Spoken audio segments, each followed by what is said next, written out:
আসসালামু আলাইকুম সম্মানিত ভিউয়ার্স এবং আমার প্রিয় প্রশিক্ষণার্থীগণ, আসলামউদ্দিন ফার্স্ট এইডার চ্যানেল পক্ষ থেকে আপনাদের সাধুবাদ।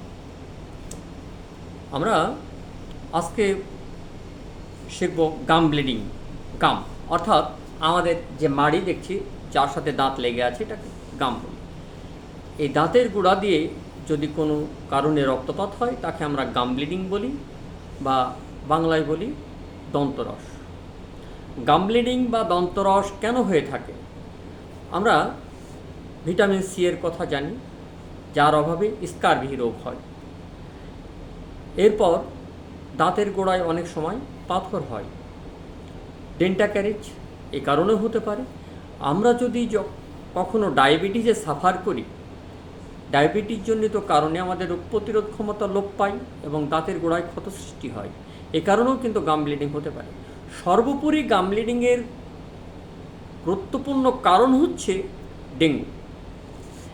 এই ডেঙ্গুজনিত কারণেও কিন্তু আমাদের গাম ব্লিডিং হতে পারে, যে ডেঙ্গুকে বলি আমরা হেমোরেজ ডেঙ্গু।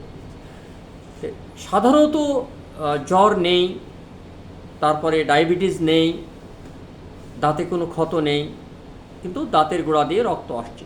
সেই ক্ষেত্রে আমরা ছোট্ট একটা থেরাপি যেটা ব্যবহার করলে আমাদের এই গাম ব্লিডিং কমে যাবে। জেলিটিন অ্যাসিড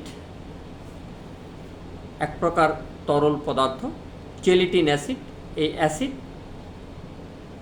আঙুলের মাথায় 1 থেকে 2 ফোঁটা নিয়ে মেচোয়াকের মতো যদি সকাল বিকাল দিনে 2 বার ব্যবহার করি, 7 থেকে 14 দিন আল্লাহর রহমতে এই গাম ব্লিডিং চলে যাবে।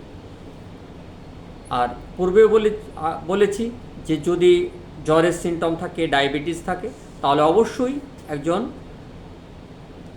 ডায়াবেটিস বিশেষজ্ঞ, মেডিসিন বিশেষজ্ঞ এবং যদি ডেন্টাক্যারিজ থাকে তাহলে দন্ত বিশেষজ্ঞের সঙ্গে পরামর্শ করবেন।